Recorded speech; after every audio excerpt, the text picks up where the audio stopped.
Subscribe to our YouTube channel and press the bell icon so that you never miss any video lesson from Rouse IAS Study Circle. Now we are also available on Telegram, so join our Telegram channel by clicking on the link that is available in the description below to get the latest updates from Rouse IAS Study Circle. Hello and welcome to the Daily News Simplified, an analysis of the Hindu newspaper from UPSC perspective.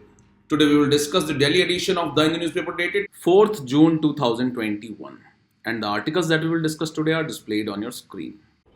Now, all of us understand the importance of optional subject in overall scheme of UPSC Civil Services examination. And if you're confused about which optional subject to choose, how to find the best teachers and academic support for your optional papers, and above all, how to prepare for the same during these difficult times, Rouse IAS has best solution for your optional subject related problems. We are conducting optional orientation sessions on 22nd and 29th of May 2021, in which you can learn from the Rouse IAS teachers about how to prepare for the optional subjects and how are we going to help you in scoring your best in the mains examination. The optional batches are starting from 4th of June 2021 via live online classes. Consider this as a call to all of those who wish to completely cover the optional subject by December 2021. This will ensure timely coverage of optional subject, and then you can focus your attention completely on prelims from January or February 2022 and keep revising the optional subject till you appear for the mains examination. Rouse IAS is offering guidance for political science, public administration, history, sociology, geography, economics, and psychology from Delhi, Jaipur, and Bangalore centers. In the description of the video, there is a link which you can use to register yourself for the orientation for the respective optional subject session. We at Rouse IAS are committed to give you the best guidance and academic support to excel in civil services examination. Join the orientation and kickstart your mains optional subject preparation from a team of best teachers in the arena. Let us now begin the discussion. Now, this editorial on page number 6 is related to a trade issue or a trade tussle that is going on between India and the United States of America. And this has been because of imposition of what is known as equalization levy by India. So, India had earlier imposed this equalization levy on the global digital giants that are working or doing business in India. For example, companies like Google, Instagram, Facebook, and e-commerce companies like Amazon are now doing business in India. And accordingly, India has imposed a kind of taxation that is known as equalization levy. We all know that the tax system that existed in India was not suitable for taxation of these digital global giants. Why? This is because these global companies have their headquarters outside the territory of India, and the existing taxation system was designed to tax those companies that are operating from India. So, in order to correct this anomaly, Indian government imposed what is known as equalization levy. But this equalization levy is not taken in good light by the United States of America's government. And the United States of America uses the term digital tax for the equalization levy that is imposed by India and also by other countries. And that is why, as a measure to control the levy of such kind of taxes, which is known as digital taxes, the United States of America had imposed retaliatory tariffs on goods that are imported from 6 countries, which include India. And these retaliatory tariffs were imposed because of imposition of equalization levy by countries like India, which the United States of America calls as the digital taxation. Now, although the US had initially imposed these retaliatory tariffs on goods that are imported into the United States of America, it had suspended the imposition of such tariff or postponed the imposition of such tariff by almost 6 months. And this particularly was the policy that was followed by the United States of America under the previous regime, that is, under the Donald Trump administration. However, the new administration under Joe Biden is also following a similar policy in order to impose tariffs on the goods that are imported into the United States of America. And this is also seen as a measure against the equalization levy or the digital tax that is imposed by the government of India. Now, the US believes that imposition of digital tax in the form of equalization levy by the Indian government is discriminatory against the US based companies, for example, Apple, Microsoft, Amazon, etc. However, India believes that equalization levy is not discriminatory at all, and because it is applicable to all the foreign non-resident companies, and not specifically only to those companies that are from United States of America. So any company that is operating into India or any non-resident company that is operating into India is being imposed with the equalization levy. So that is why India says that it is not discriminatory in nature. So accordingly, the concept of equalization levy becomes important for us from the preliminary examination perspective. Now, why is this topic important? So as we can see that a question was asked in the preliminary examination and the way in which the equalization levy was imposed in 2018. And we were required to identify as to which all statements are correct about the equalization levy that is being imposed by India. First is that it is introduced as a part of Income Tax Act. Secondly, the non-resident entities that offer advertisement services in India can claim a tax credit in their home country under the double taxation avoidance agreement. First was outrightly correct because it was not introduced under income tax but was introduced under the Finance Act or the budget. That is why first was incorrect. Secondly, it is not any kind of tax credit that can be availed by these non-resident countries, but such kind of tax is already imposed on the companies that are doing payments from India. That is why no tax credit can be claimed by such companies. That is why both these statements were incorrect. Correct answer was D. These things you will also understand when we discuss the details of the equalization levy, how it was imposed in 2016 and how its scope was expanded in 2020. And also, what are the taxes that are being imposed under the equalization levy regime by the Indian government also become important for us from the preliminary examination perspective. So let us look at these finer details related to equalization levy. Now, this issue of equalization levy and the imposition of digital tax came into news back in January 2020 because of the tussle that is going on between India and the United States of America. And in this line, this was termed as a digital fight going on between India and the United States of America. Also, it was seen as a tariff war. Now, what was the stand of United States of America on such kind of digital tax that is imposed by India? So the US said such levy is burdensome and a restrictive measure.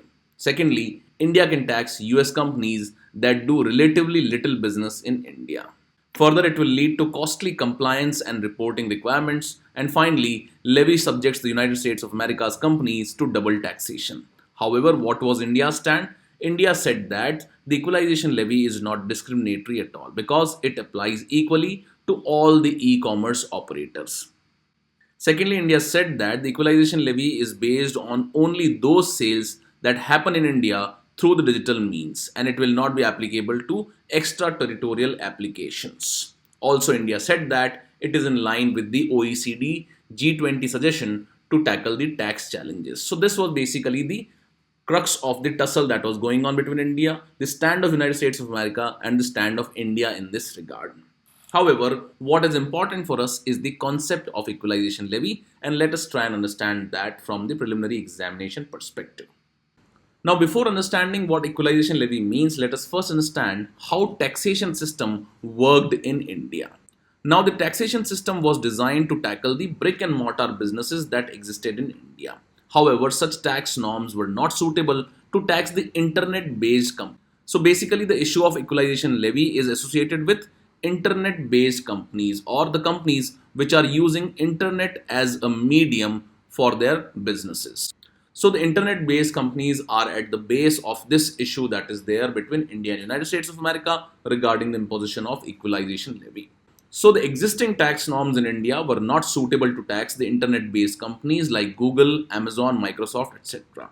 And in order to bring these companies under the ambit of tax, the Indian government first introduced the concept of equalization levy back in 2016. So for the first time, to bring the internet-based companies under the tax regime, the government of India imposed equalization levy for the first time in 2016. Further, the scope of equalization levy was increased in 2020. So initially it was introduced in 2016 and then the scope was expanded in 2020. However, when the scope of the equalization levy was expanded, there was some sort of confusion going on, and that is why, in order to clarify about these confusions or provide more clarity, the Parliament passed the Finance Act of 2021. And in this particular act, the Government of India has tried to clarify number of aspects that are related to implementation of equalization levy in India. So let us first understand how it was imposed in 2016 first. So initially, the government of India imposed an equalization levy of 6%. And if any resident of India or a non resident company which was having permanent establishment in India made any kind of payment to the internet based companies like YouTube, Facebook, Twitter, Instagram, etc., and if this payment exceeded the amount of rupees 1 lakh, then an equalization levy of 6% was to be deducted from such kind of payments, and this was to be given to the government of India.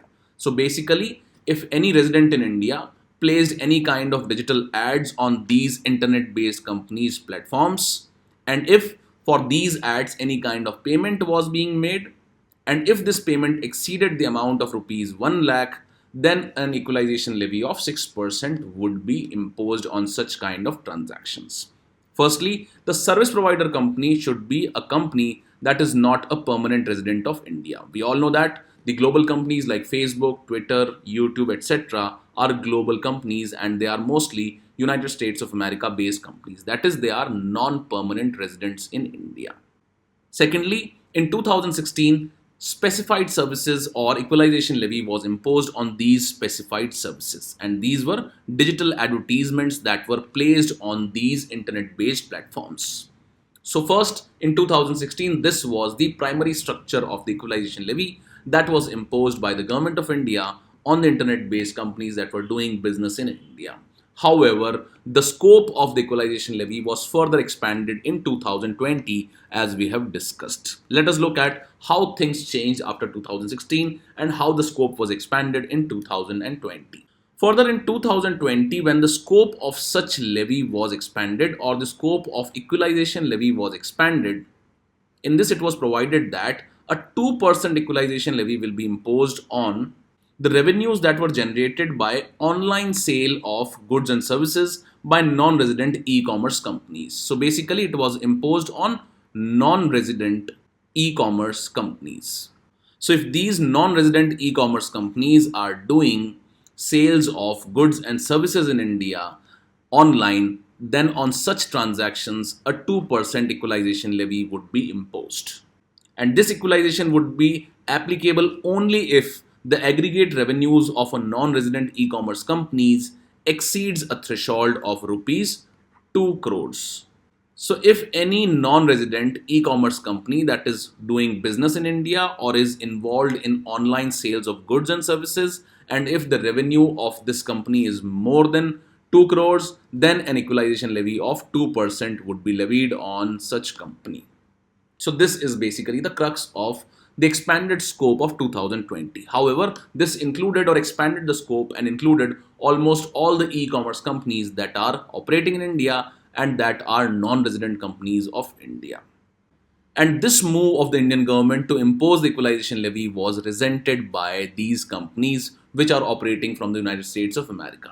And as these companies have a big lobby in United States of America, they are now trying to negotiate with the Indian government by the way of United States of America imposing certain kinds of tariffs on goods that are imported from India. So this is the way negotiations are going on right now. So simply as we have learned about the 2016 provisions and the expanded scope of 2020 provisions, let us compare the two regimes or the two ways in which the equalization levy was imposed in India. Firstly, what is the applicability requirement? So payments that are made by Indians to foreign companies that are non-resident in India. This is the only important condition, or this is the first or primary condition. Secondly, in the earlier regime, what all companies were covered? Only those companies which provided digital advertisements in India were covered and that were non-resident in India. So basically it covered companies like Google, Facebook, Twitter, which were dealing or providing digital advertisement services. However, in the expanded scope in 2020, all the foreign companies with an annual turnover of rupees 2 crores and above and were non-resident in India were then imposed with a 2% equalization levy. And this included companies like Amazon, Netflix, Trivago, etc. So what were the goods and services that were covered? In 2016, only digital advertisements were covered. However, in 2020, the payments for digital advertisements to foreign companies also existed. At the same time, the scope was expanded to include the payments for buying goods and services online and was applicable to non-resident companies or non-resident e-commerce companies that were doing business in India. What was the tax rate? Earlier it was 6% of the total payment made for digital advertisements. However, in 2020, in addition to the digital ad regime, that is 6% on the total payments for digital ads, a new levy has been included, and it will include the payment for goods or payment for buying goods and services online. So 2% of the payment received. So these are the comparative analysis of the 2016 regime and the 2020 regime as far as equalization levy is concerned. As I've already clarified, why was this equalization levy imposed in the first place? This was because these global internet giants were doing businesses in India, however, they did not have any significant presence in India and could not be covered under the existing tax regime. So, in order to increase the revenues, the government of India imposed this equalization levy to impose tax or some kind of tax on these companies that did not have significant presence in India, but still they were doing businesses in India. Now, even after the expansion of scope of the equalization levy in 2020, a lot of confusion existed about on which all companies or on what all transactions is the equalization levy applicable. And that is why the Finance Act of 2021, that is passed as a part of budget in India, has proposed the following clarifications. Firstly, it clarified that earlier the equalization levy was applicable only for placing digital advertisements. However, now it has been expanded to cover all the goods and services which are sold through online platforms such as Amazon, Netflix, Trivago, etc. So this was basically the thing about 2020 expansion of scope or inclusion of more number of companies under the equalization levy regime. Secondly, the government of India clarified that earlier the equalization levy was applicable only on business to business transactions. But the government of India clarified that now such equalization levy would be applicable on every transaction undertaken by non-resident e-commerce companies, which will include both business to business as well as business to customer transactions. So basically, earlier it was assumed that such kind of equalization levy would be applicable only to business transactions. So, for example, if Amazon was doing some kind of transaction with any company in India, then that is termed as business to business transaction. And if Amazon is doing directly a business with the Indian customers, that is known as business to customer transaction. So basically, earlier it was being assumed that it is only applicable to business transactions. However, the government has clarified that it is applicable to both business to business as well as business to customer transactions. Thirdly, the government has clarified that the tax would be applicable on total payment and not on the commission that is received by the e-commerce companies on selling goods and services that are sold through their online platforms. Now, we all know that we have been purchasing goods from the Amazon, etc. And in this purchase, we are doing some kind of payment to Amazon. Now, in this payment system, we see that a lot of vendors are operating on Amazon, and these are the people or these are the companies that are selling the goods to the Indian companies. And these sellers or vendors pay a kind of commission to the Amazon as a platform. And these companies like Amazon assumed that the tax of equalization levy would be applicable only on the commission that is paid by the vendors. However, the government clarified that it would be applicable on the total payment that is received by the e-commerce companies on selling goods and services that are sold through their online platforms. So these are the three clarifications that have been provided by the Government of India in the Finance Act of 2021. So we have seen how the regime of equalization levy has evolved in India right from 2016 till 2021. Now, obviously, these companies which were operating without being taxed in India are now opposing this move. And that is why, because more number of companies have now been included in the equalization levy regime, these companies are now protesting that they should not be included in the tax regime in India. With this, let's take up the next news article now. Now, this article on page number 10 is related to a study that was conducted by World Bank. And it was a research study about the impact of black carbon on Himalayan region. And the report of this research was released recently, and the name of this report is Glaciers of the Himalayas, Climate Change, Black Carbon and Regional Resilience.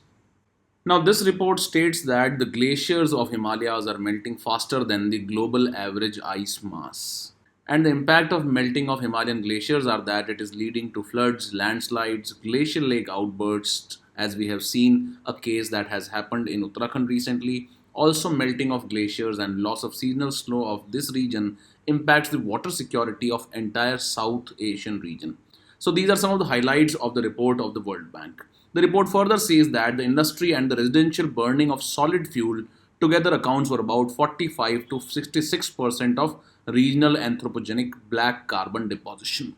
So in this background, what is important for us is not the report that is published by World Bank, but what is important for us is the concept of black carbon and various associated issues with the black carbon from the environment and ecology point of view in our preliminary examination. We see that already pollutants and pollution is one of the favorite areas of UPSC. And every year or other, a question is asked from this particular topic in the environment section. And that is why you should be thorough with the concept of black carbon, how it gets into the atmosphere, and what is its impact. Also, there is another term that is known as brown carbon, and how is it different from the term black carbon. So, just basic differences between the two: basics of black carbon, how it gets into the atmosphere, and also what is its likely impact. And all these aspects can be important for us from preliminary examination perspective in the topic environment and ecology. Let us look at these aspects. Now, as far as carbon is concerned, we all know that it is part or a key chemical component of all the organic living beings on Earth. However, black carbon is basically the soot that is short lived particulate matter and that is formed by incomplete combustion of fossil fuels, woods, or other fuels. So this is the carbon which is created because of incomplete combustion of the fossil fuel, and because of such incomplete combustion it gets into the atmosphere in the form of PM 2.5 or the particulate matter, and that is why it gets suspended and it poses a different kind of threat to environment and also human health. Another important thing to be noted about the black carbon is that it is very short-lived climate pollutant and it has a lifetime of only days to weeks after the release into the atmosphere. So for example, if black carbon has been released into the atmosphere and subsequently rain follows, then the lifetime of suspension of this black carbon in the atmosphere will be reduced considerably. However, in stable atmospheric condition, when there is less movement of wind or air, then the carbon can be suspended for weeks altogether. So all this will depend upon the atmospheric conditions at that time, but it is generally considered as a short-lived climate pollutant and it is not seen as a very long-living carbon pollutant. Now, what are some of the sources? Firstly, we note that it is because of incomplete combustion. So incomplete combustion can be of anything. It can be residential solid fuels, for example, wood or coal. It can be because of burning of fossil fuels for transportation and industrial use. It can be because of open biomass burning, for example, forest fires, burning of forest for land clearing, crop stubble burning, burning of municipal waste, and emissions from the brick kilns. So wherever we are burning any component of carbon or any organic component, for example, wood, coal, or any kind of fuel, such carbon can be released into the atmosphere in the form of PM 2.5, and especially this happens when there is incomplete combustion. So this is one basic fact that we understand about black carbon and the sources from which it is released into the atmosphere. Now this brings us to next very important topic as to what is the difference between black carbon and the term brown carbon.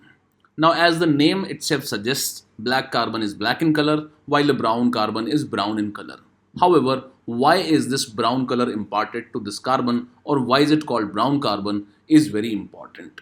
Now regarding black carbon, you should note that it is basically inorganic in nature and it consists of soot particles that directly come out of combustion process, exhaust fumes that form the part of particulate matter present in air. So this is basically the elementary carbon or the carbon that is exhausted directly into the atmosphere and is suspended as soot in the atmosphere in the form of PM 2.5. And that is why, because it is pure form of carbon and it is suspended in the atmosphere, it looks black in color. And that is why it is called as black carbon. Now normally such black carbon is released into the atmosphere when the combustion takes place at high temperature. This should be noted. Now it might be confusing that how can black carbon be inorganic in nature? For that you need to understand the basic definitions of organic and inorganic. Now organic is anything that is composed of carbon or has carbon as one of the component. However, pure carbon itself is not organic. That is why the black carbon is termed as inorganic, and it is elementary carbon that is suspended in the atmosphere in the form of soot as PM 2.5 or particulate matter, and that is why it is known as black carbon and is inorganic in nature. However, as compared to black carbon, the brown carbon is not elementary carbon, and that is why it comes in the form of combination of compounds that are formed because of complex chemical reactions. That is why it is known as organic carbon. So brown carbon or organic carbon, unlike the black carbon, comes from complex organic reactions in the airborne atmospheric particles. So clearly we have understood the basic difference between black carbon and the brown carbon. Then what is the next thing about black carbon? So it absorbs sunlight and in turn warms the atmosphere, and when inhaled it causes severe health problems. However, as compared to black carbon, brown carbon is light in color and absorbs light in the ultraviolet radiations or ultraviolet region. This is very important fact. That is, black carbon absorbs normal visible light spectrum or the sunlight. However, the brown carbon is known to absorb ultraviolet radiations. Now, normally during combustion of biomass or anything, both black carbon and brown carbon will be there in the atmosphere or will be released into the atmosphere. However, when such burning takes place at high temperature, the probability is that the black carbon will be released more. However, when the combustion takes place at low temperature and in that kind of combustion, brown carbon will be released more. But normally, both the black as well as brown carbon are released simultaneously in the atmosphere. Then regarding the black carbon, we should note that it absorbs light in the visible spectrum, but regarding brown carbon, we have learned that it absorbs light in the ultraviolet region. And finally, it absorbs both incoming as well as terrestrial radiations. Further, regarding brown carbon, you should note that it leads to formation of ground level ozone in the atmosphere. So clearly, we have understood the difference between black carbon and brown carbon. It originates from black carbon being elementary carbon that is suspended into the atmosphere, and that is why it is inorganic, while brown carbon is created because of complex organic reactions, and carbon is found in chemical compounds, and that is why it is organic in nature. While both are released from similar processes or the sources of both black and brown carbon are similar, but it depends upon the way combustion is taking place. So if the combustion is incomplete and is taking place at high temperature, then the black carbon will be released. But if the combustion is incomplete again and it is taking place at low temperature, then it will release brown carbon. Further, regarding black carbon, we note that it absorbs light in the visible spectrum and also terrestrial radiations, while the brown carbon absorbs only ultraviolet rays. Also, it is responsible for the formation of ozone in the atmosphere. So this can be a very important fact for us from the preliminary examination perspective. Keep this difference in mind. This is available in your prelims compass of environment and ecology in a comparative manner. Do go through it. Then this brings us to next very important thing as to what is the impact of release of black carbon into the atmosphere. So firstly, as we all know, it has impact on the climate. And regarding black carbon, it should be noted that although it is short-lived, its warming potential or global warming potential is significantly stronger as compared to CO2. Further, it is effective at absorbing sunlight and heating its surroundings. Also, it is known to be reducing the albedo of the snow surfaces. Albedo simply refers to the reflection of sunlight from surfaces, and we note that the snow surfaces have the highest albedo. Secondly, the black carbon also influences cloud formation and impacts regional circulation and rainfall patterns. Regarding health impacts, as it gets into the atmosphere in the form of PM 2.5, we already note that such PM 2.5 can have adverse impact on the human health. And these particles can penetrate the deepest regions of the lungs, facilitate the transport of toxic compounds into bloodstream. It results in chronic respiratory disease such as bronchitis, aggravated asthma, and other cardiorespiratory symptoms. Further, regarding its impact on vegetation and ecosystem, you should note that the black carbon can affect the health of ecosystems in several ways by depositing on plant leaves and increasing their temperature, dimming sunlight that reaches the earth, and modifying rainfall patterns. So we have clearly seen the impact of the black carbon also. So these are few important things related to black carbon, how it is different from brown carbon, and some of the impacts of the black carbon in the atmosphere. With this, let's take up the next news article now. Now, this article on page number 1 is related to the report that has been released by the Niti Aayog, and this is related to the index of sustainable development goals and the performance of different states of India on this index of sustainable development goals that is released by the Niti Aayog. So the Sustainable Development Goals of India has been released by Niti Aayog, and the relative performance of different states has been outlined in the report that has been released. This is basically the third report that has been released by Niti Aayog till date regarding the performance of Indian states on the SDG goals or the Sustainable Development Goals. So it started back in 2018, and from there on, three reports have been released till now. Now, when Niti Aayog basically started the calculation of SDG India Index, it only included 13 goals out of the 17 Sustainable Development Goals. And the performance of the states was measured on 62 indicators only, and it was started in 2013. However, in the third edition, the scope of measurement has been increased considerably, and the performance is now measured on 16 out of the 17 Sustainable Development Goals, and it is based on 115 quantitative indicators. That is why it is more comprehensive as compared to the previous SDG indices or SDG India Index reports that were released by the Niti Aayog. Secondly, the SDG India Index 2020-21 is developed in collaboration with the United Nations in India. Also, it tracks the progress of all the states as well as union territories on these 115 indicators that are aligned with Ministry of Statistics National Indicator Framework. This is one important fact that we should learn about the SDG India Index. That is, it is based on the National Indicator Framework of Ministry of Statistics. Then how many indicators are being used? So 115 indicators, which include 16 out of the 17 Sustainable Development Goals. Also, a qualitative assessment is being done on the goal number 17, and it covers 70 SDG targets. So these are some basic facts. Now in this regard, let us first look at how has the performance been of different states on these important SDG indicators. We all know that there are 17 goals. In these, the goals include, first one is no poverty. In this, Tamil Nadu in states and Delhi in the UT category have performed excellently. Second is zero hunger. Kerala, it's the highest performing states, while Chandigarh as the UT is on the first rank. Then regarding good health and well-being, Gujarat in states, Delhi in union territories. Also regarding quality education, Kerala and Chandigarh. And likewise on different goals like gender equality, goal number 6 like clean water and sanitation, affordable clean energy, decent work and economic growth, industry innovation and infrastructure, all the states have been ranked and their relative performance have been released. Now, how are the states assessed or how is the performance measured? So basically the states, depending upon the performance of these states on all the indicators, a score is generated. And this score is then divided into 4 categories. If the score of a state is between 0 to 49, it is considered as an aspirant state. If the performance is between 50 to 64, it is considered as a performer state. And if the score is between 65 to 99, it is known as a front runner state. And a state will be declared as an achiever if it has achieved all the 100 indicators properly or has scored 100% marks on all these indicators. So this is the way how the states are, the progress is measured. So in this regard, there has been considerable improvement in the scores of the states. Not to say Kerala again tops this list, and there has been improvement of about 5 points.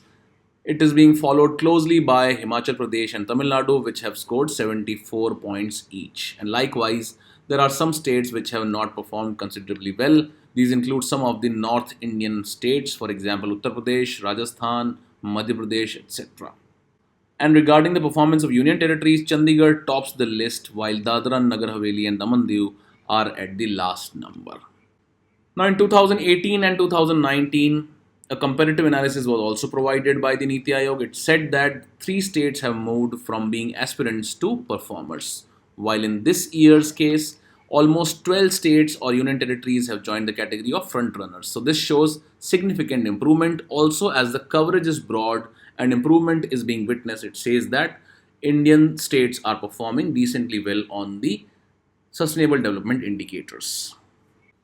In this regard, some of the observations regarding the performance of the states is important. In this, Niti Aayog has highlighted that India saw significant improvement in the SDG goals related to clean energy, urban development and health in 2020. Then there has been a major decline in the areas of industry, innovation and infrastructure, as well as decent work and economic growth. We all know that the economic growth has been adversely impacted because of the unprecedented health crisis that our country is facing for last 2 years, that is 2020 and 2021. Even the GDP has now entered into a negative territory. Further, the report says that although the index shows improvement on inequality, the Niti Aayog has omitted key indicators that were earlier used for measuring inequality in income and expenditure. So, that is one concern that has been raised by the critics, that indicators that were being used earlier by the Niti Aayog to measure inequality have now been done away with. Then again, regarding the performance of the states, Kerala has retained the top position and is followed by Tamil Nadu and Himachal Pradesh. And at the other end of the scale are Bihar, Jharkhand, and Assam. These are the worst performing states. However, all the states showed some improvement from last year's score, with Mizoram and Haryana seeing the biggest gains. So these are some facts related to SDG index. They have all been included in the PDF in the description below. Just go through it and understand the indicators that are used, what are some of the basics related to SDG India Index, and also this is very important for those people who are preparing the geography optional or the topic like regional disparity. In that, you can always use the SDG India Index that is released by the Niti Aayog, and the performance of the states or the relative performance and how this has changed over the three reports that have been released. With this, let's take up the next news article now. Now, this article on page number 11 is related to two important missions of NASA that have been announced related to Venus planet. That is why these are important for us from the preliminary examination perspective in the events of international importance. So, the names of the two and the objectives of these two missions become very important for us from the exam perspective. Let us look at them in detail now. So, what are these missions? These missions are part of NASA's Discovery program, and NASA had launched this Discovery program back in 1992 with the aim of studying the origin and evolution of the solar system. Basically, under this, NASA aims at studying all the planets, how they evolved, and how they have changed over a period of time. So, these two missions that are being launched by NASA aim to understand how Venus became or how Venus reached its present states. Further, it is assumed that Venus earlier had so many characteristics that were similar to that of the Earth, and it is also being speculated that Venus would have been the first habitable world in the solar system, which would have had the presence of oceans and Earth like climate. So, all these things will be discovered by the way of these two missions that are being launched by NASA. So, these are the assumptions by the scientists that Venus had Earth like atmosphere and also it was one of the habitable planets. So, in this regard, these two missions will verify if these assumptions are true or not. First in the line is Da Vinci Plus. It refers to deep atmosphere, Venus investigation of noble gases, chemistry, and imaging.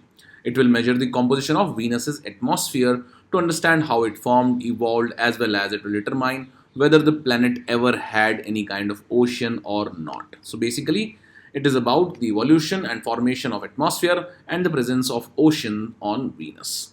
Secondly, it will return the first high-resolution pictures of unique geological formations on Venus that are known as tesserae.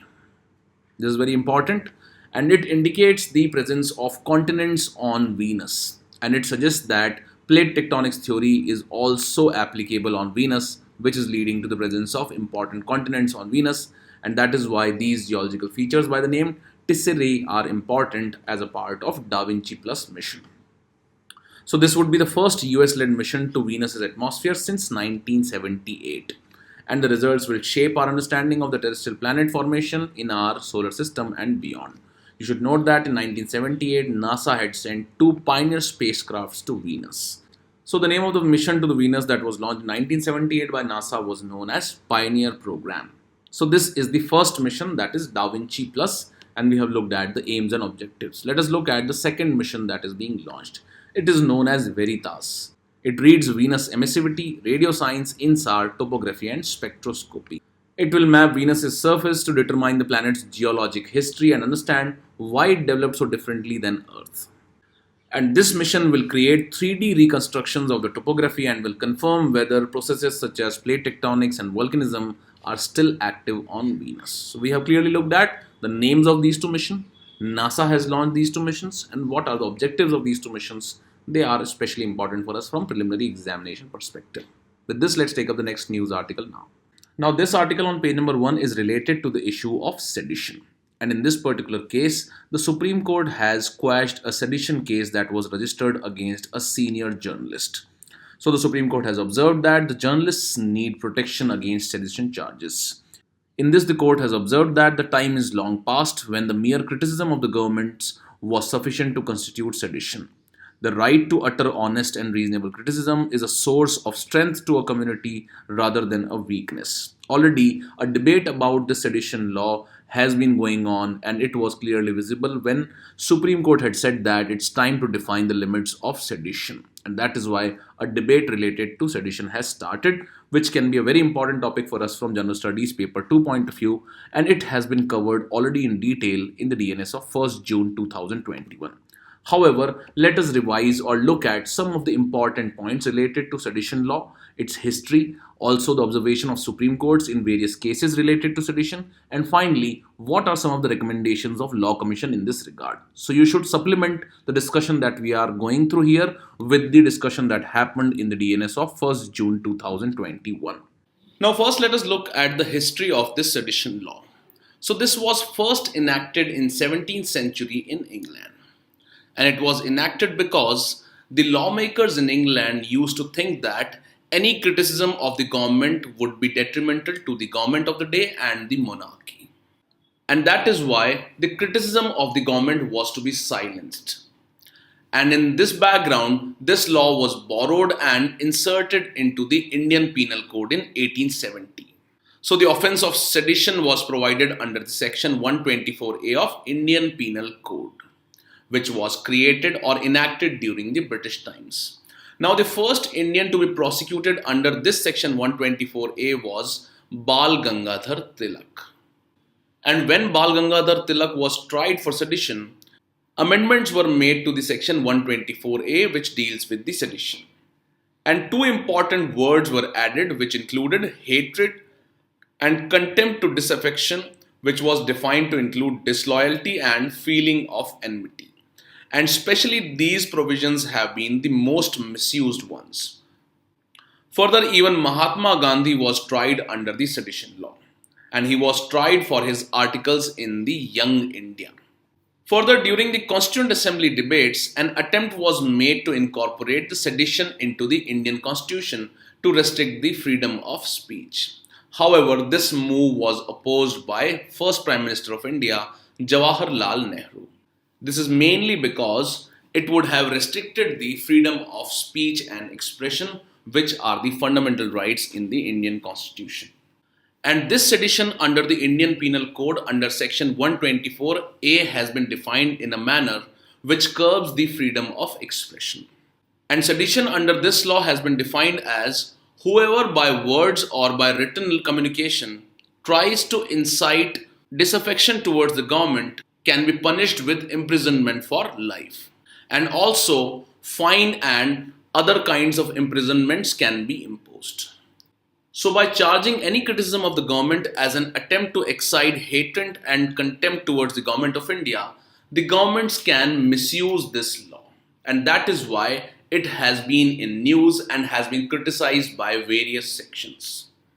So in this regard, let us look at the observations of the Supreme Court on the issue of sedition in its various cases. Now, these three famous cases in the Supreme Court highlight the observations of the Supreme Court on this sedition law. So in the Romesh Thapar versus the State of Madras, the Supreme Court observed that any act of freedom of speech and expression, if it threatens the security of the state or it tends to overthrow the state, no reasonable restrictions can be imposed on such acts of speech or expression. Which simply means that restrictions can be imposed on freedom of speech and expression only when such speech and expression tends to threaten the security of the state or it tends to overthrow the state itself. Otherwise, no restrictions can be imposed on such acts of speech and expression. And similarly, in the Kedarnath versus the State of Bihar case in the 1962, a constitutional bench had ruled in the favor of constitutional validity of section 124A of the IPC. And in this case, the Supreme Court had observed that a person can be prosecuted for sedition only if his acts lead to incitement to violence or has a tendency to create public disorder, etc. Otherwise, any act of freedom of expression cannot be included under the Sedition Act. And similar observations were provided by the Supreme Court in the Balwant Singh versus the State of Punjab case. And even in this case, the Supreme Court had acquitted the persons who were shouting pro-Khalistani slogans. This was mainly because such slogans did not incite any violence. So thus the Supreme Court's observations reflect that the sedition law cannot be imposed unless such acts threaten the state itself or they threaten the security of the state or the country. So these Supreme Court's observations act as safeguard against the misuse of sedition law. However, many lower courts have been ignoring the Supreme Court's observations on the sedition laws. And because of such ignorance of the lower courts, FIRs are being filed against people who are criticizing the government of the day, and which has happened recently in the case of Bihar. Now, after this, let us look at the Law Commission's observation on this sedition law. So, it has observed that dissent and criticism of the government are essential ingredients of a vibrant democracy. And further, right to criticize one's own history has been protected under the freedom of speech and expression under Article 19 of the Indian Constitution. Further, the Law Commission has highlighted the misuse of the sedition law against the freedom of expression. And it has observed that although it is essential to protect national integrity, the sedition law should not be misused to curb the freedom of speech and expression. Now further, this law was introduced during the British times, and as such it is a colonial law. So in this background, the Law Commission has questioned the colonial provision of sedition in India, and that too when the British government has already abolished the sedition law in their own country. So continuation of a colonial law which has been removed in the Britain itself does not stand the test of the times. And finally, the Law Commission has observed that for merely expressing a thought which is not in consonance or agreement with the policy of the government of the day, a person should not be charged under the provision of the sedition. So these are the suggestions which can be reused in writing answers related to the sedition law. And this is mainly because it is an observation of the Law Commission which is created by the government itself. And it has warned and cautioned against the misuse of sedition law by the governments. So in short, there is a need to differentiate between strong criticism of the government and incitement to violence or threatening the security of the state. And that is why sedition law should not be misused by the governments of the day, and especially for curbing the freedom of speech and expression of the public at large. So these are few aspects of the sedition law in India, its historical background, the observations of the Supreme Court and the Law Commission in this regard. Now, besides the articles that we have discussed today, there are two other important articles in today's newspaper. First one is on page number 6 and it is related to rural healthcare. In this regard, we have already discussed various aspects of universal healthcare in the DNS of 15th May 2021, that is very recently. Do go through this DNS to understand the various aspects of universal health coverage. That can be a very important topic for us from social issues point of view in the general studies paper 2. Then again we have this article on page number 7 in the form of interview, and it is related to information technology rules or regarding the rules related to regulation of social media and over the top platforms. Now the idea here is that we should not keep on covering the same articles regularly if they have been covered in quite detail in the previous DNS videos. That is why we are giving you reference for these videos, and we have tried to cover the other important articles that were there in today's newspaper. So for this debate related to WhatsApp and the privacy related issue, go through the DNS of 28th May 2021, that is very recently. It was discussed in detail by Basavasar. Regarding social media rules or the OTT rules that were released by the government back in February, which are being implemented right now and causing a lot of debate, they have been discussed in detail in the DNS of 26 February 2021 when the rules were released for the first time. And then in the Indian Express of last week of May, we have discussed about one of the important issues, that is social media and safe harbor rules. Do go through these 3 videos to understand the various aspects of the issues and the debate related to social media rules and regulations brought out by the government of India. And then there are these 2 articles on page number 8 and page number 12 which are important for us from prelims examination perspective. First article is regarding the Pradhan Mantri Garib Kalyan Anna Yojana, And the second article is regarding Purchasing Managers Index or Purchasers Managers Index. Now, the Purchasing Managers Index or the PMI is covered regularly in the newspaper because, as and when it is released, it is always discussed in the DNS. So, what we have done is that we have formulated two questions for your practice, and they are available on the eLearn platform. Do go through them and just understand the basics of PM Garib Kalyan Anna Yojana and also the PMI. And the details of both these issues have been discussed in the explanation of those two questions. Do go through the quiz that is there on the eLearn platform related to this DNS video where both these aspects will be covered. With this, we conclude today's discussion, and this is the question for the day.